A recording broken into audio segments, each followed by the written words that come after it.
because you've produced with A24 Films, which is amazing. And you guys won the Critics' Choice Award, right? In Cannes? We had an incredible ride, and the we there is Val Kilmer, the directors Ting Poo, and my co-producers Leo Scott. And you grew up with Val, right? Yeah, so just to get this right out of the way, I spent the last 6 years with Val Kilmer, and he was a friend of mine from Chatsworth High School. He's been in my life the whole time.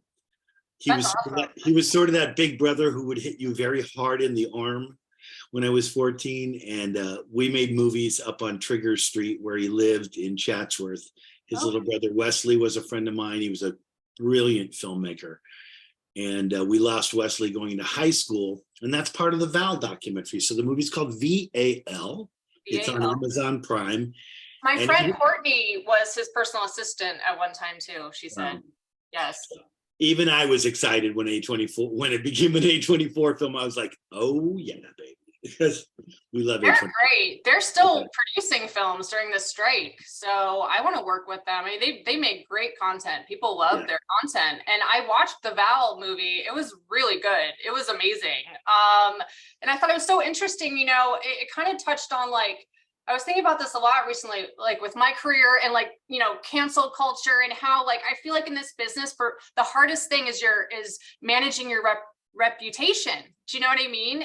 That's so huge, and how people can manipulate your reputation, you know, for whatever reason, and how hard it is to almost like control.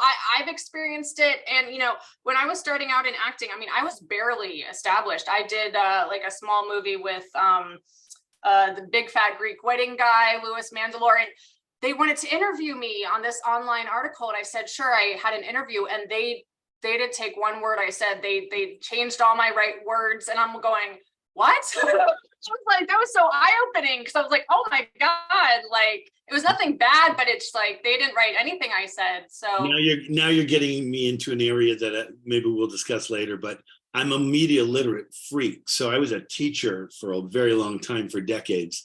And what I really got interested in 20 years ago was teaching young people deciphering bias, fake news, you know, and I could literally pull my friends and choirs or whatever out and say, yeah, you see that? You know how I know that didn't happen last year? I was there. That's my hand. Well, that's what I loved about Val. Had a camera. He filmed behind the scenes the whole time on set. So I'm going to start doing it. Yeah. Well, I think, I'm not so sure you're going to get away with it. It's amazing because it's part of the film, but it's not a joke. Those were the days. It was 77, 78, when the cameras were that big. You had a big microphone with a big bag, and people would look at you and say, is that a camera? You know, and you would say, yeah, the camera. But Val was carrying that thing around with him, and he did that on the first films, and then he took it to Juilliard with him, and he shot the stuff, his first steps on Broadway, and it's pretty sincere when Val says he wanted to make a movie about the life of an actor, because Val was all actor. He knew he was going to be a successful actor, and that's the way he rolled. Yeah, I mean, it was interesting. It was eye-opening. The director got so pissed. I love that scene where, like, Marlon Brando was on set, and then, yeah, that was great. The director was like, turn that camera off. Like, he did not want to be filmed. It's pretty great, yeah. I don't know. I think the dynamic, you know, it's interesting. Artists still were fighting, right, for our rights and creative freedoms and money, and but I think more and more that actors over the years have become producers, so we've kind of gained more power in that way, right? So it's very interesting. Like what's happening. This movie was a long time coming. I was the guy, though. I kept saying he had 200 boxes of you know, Super 8, VHS, Super VHS, 16 millimeter film, you name it, and it was all in storage. And I was just on them about when.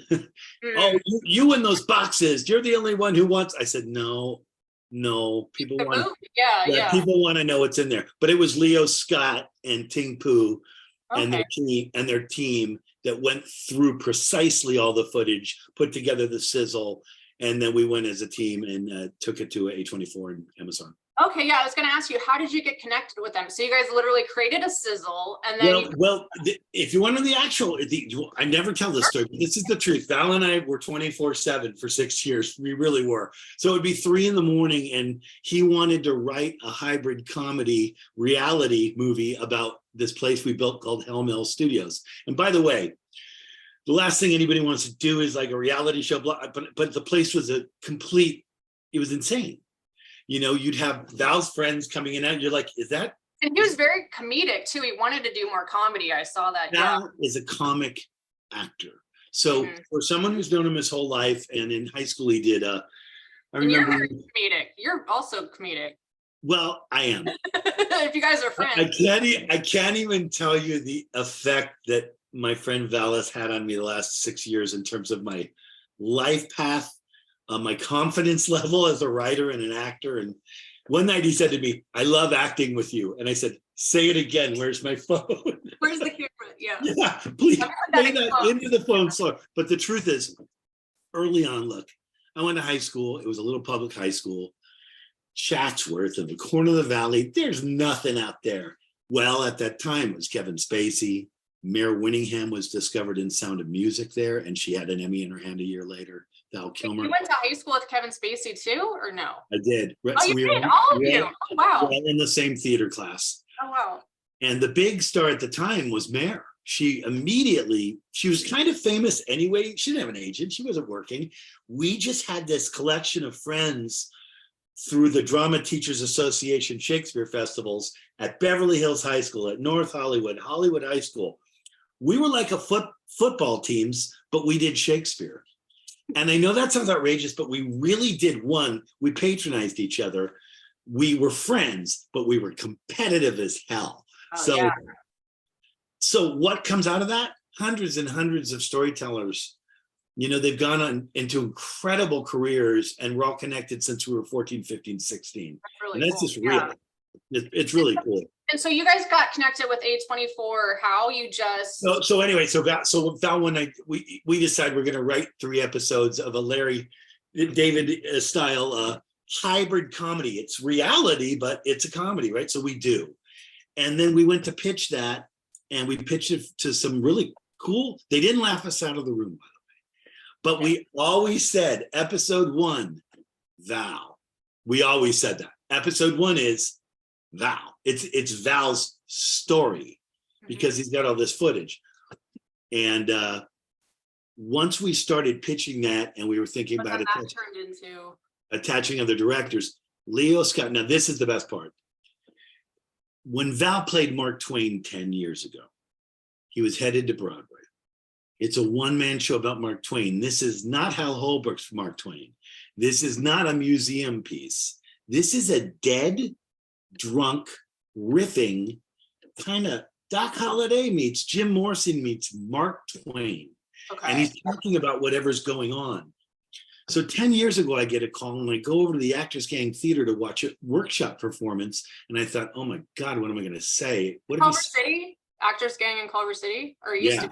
Okay. He was doing a workshop of this thing. Nobody knew why we were going that night. Well, the answer was Val Kilmer was playing Mark Twain. And Val hadn't really he'd been doing some movies, but largely he'd been in the desert writing this piece for a decade. And as soon as it started, I said, oh my God, it's a masterpiece. This is the seminal work of this actor's life. And he was so present. It's such a spiritual performance, but more than anything, he is an actor at play, and it's nothing short of stunning. So that 90-minute, that play was called Citizen Twain. He allowed my high school students at the time, I still can't believe this happened, to shoot him. Oh, cool. So they shot him at Hollywood Forever Cemetery. They shot him at Soraya over here in Northridge. They shot him at Kirk Douglas. And when I reconnected with Val in 2016, 17, it was so profound, because now he'd had this throat cancer and he'd had it removed, and he's cancer free, but he obviously couldn't speak the same at the time. I said, where's the footage? So we cut that together in a movie called Cinema Twain. And the beautiful part between Citizen Twain and Cinema Twain visited 30 cities across the nation and the world, and showed Cinema Twain.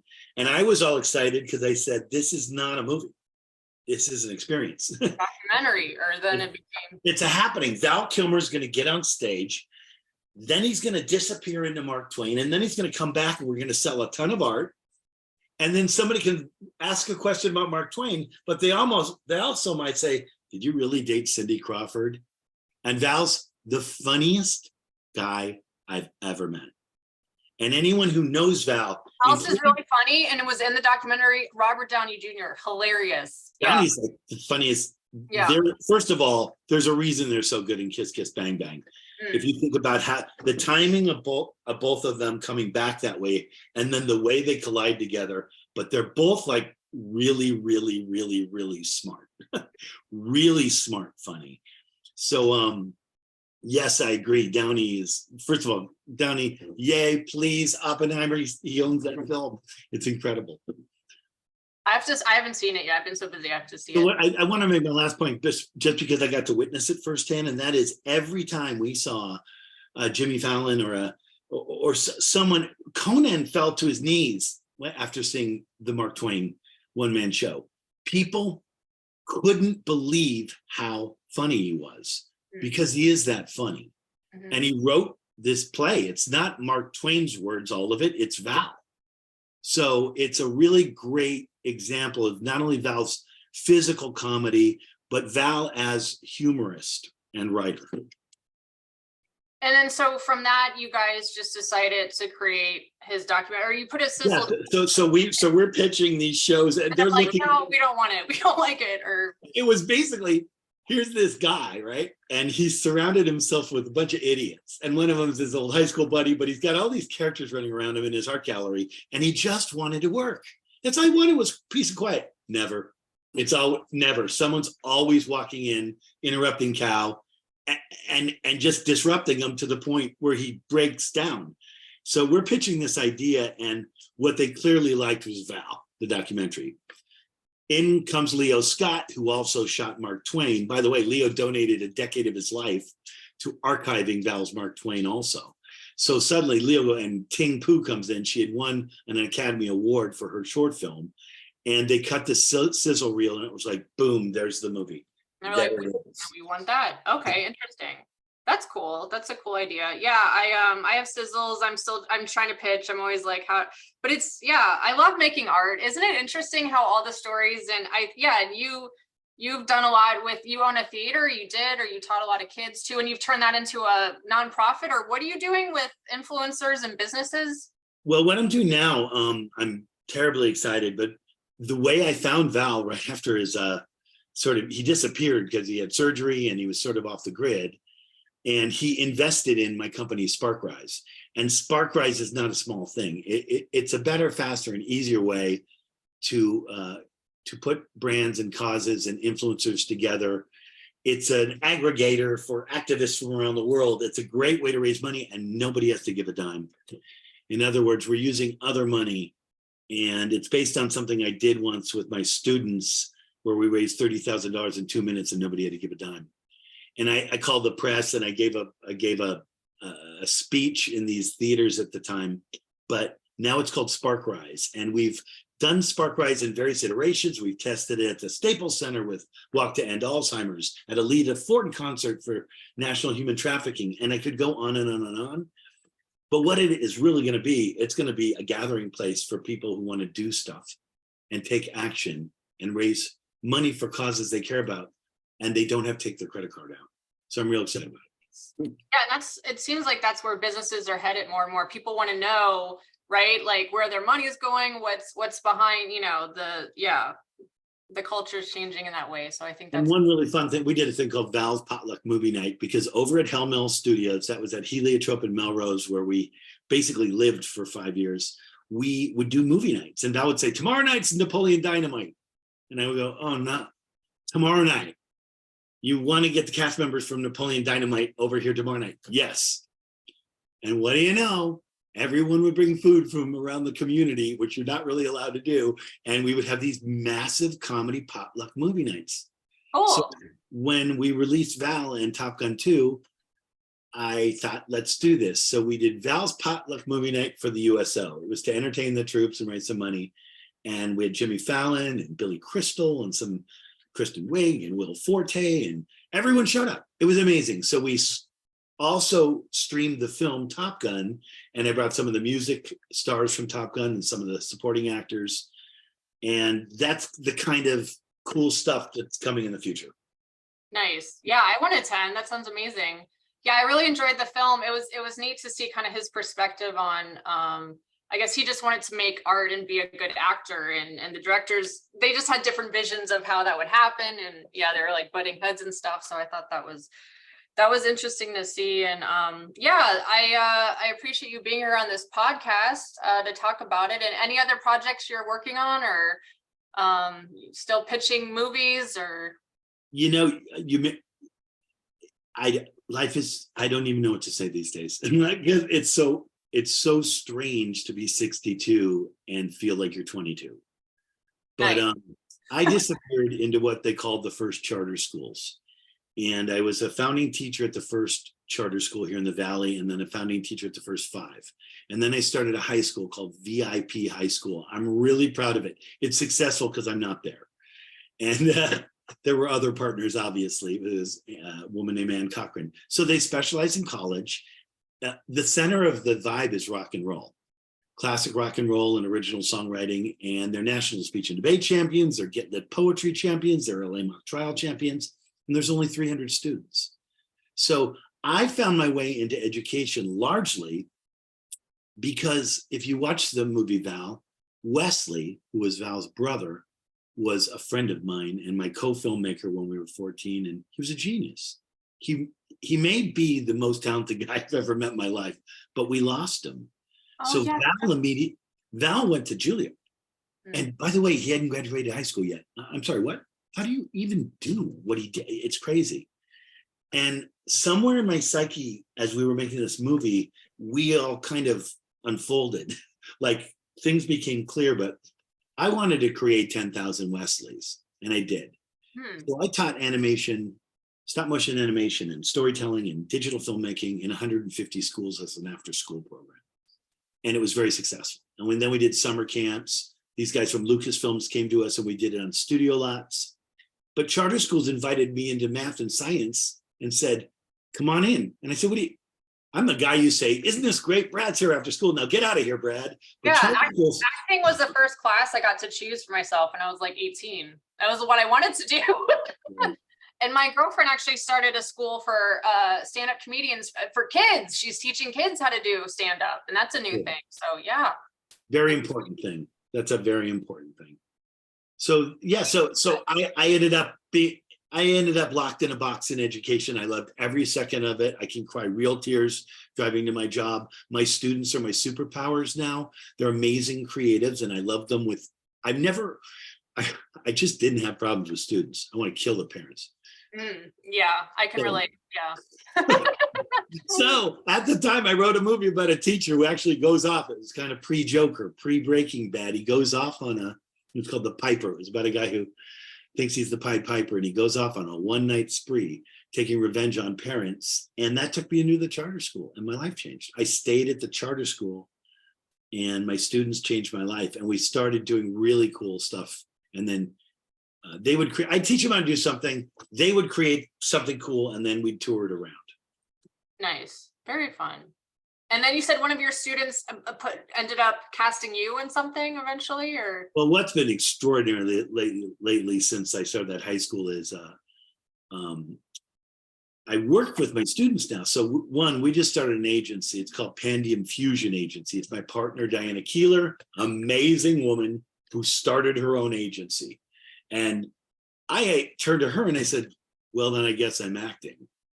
And no, wait, writing. Wait, you're going to represent me as an actor, writer, producer. Now, that's not a big deal, but for me it is, because I've been locked in a classroom for 25 years. Before that, I'd done Friends and Scrubs and ER and a bunch of B films you'll find at your 99-cent store. And I did a lot of commercials.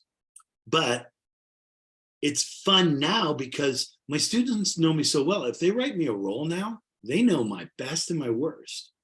Hmm. It's almost unspoken. So yes, I just shot 4 short films with some young creatives, and I was about to shoot an independent film, and that'll happen after the strike. And Nice.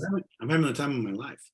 Very cool. I am too. I love shooting my own projects. I've always done it. I'm editing a special I just shot, and I want to do another special. Yeah. So I love writing and creating. I think it's so important as creatives, we just kind of take control and do it ourselves, right? Because no one's going to hand you.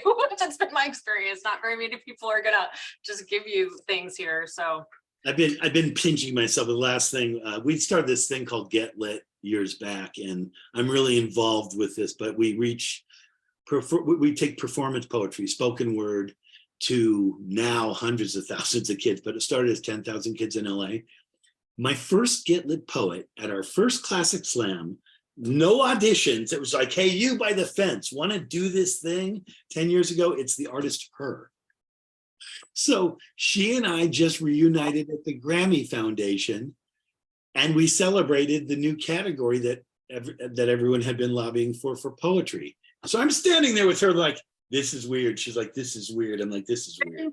That should be more of a thing. I'm into it. Spoken word. Yeah. Check out getlit.org. It's one of the most amazing organizations out there. Nice. Very cool. Awesome. Well, thank you so much for being on my podcast. It was really great learning about your life, and I look forward to working with you in the future and having our paths cross again. Okay, bye. Thanks for having me. I'll see you at your next show. Bye. Okay, bye. Yeah, I think now.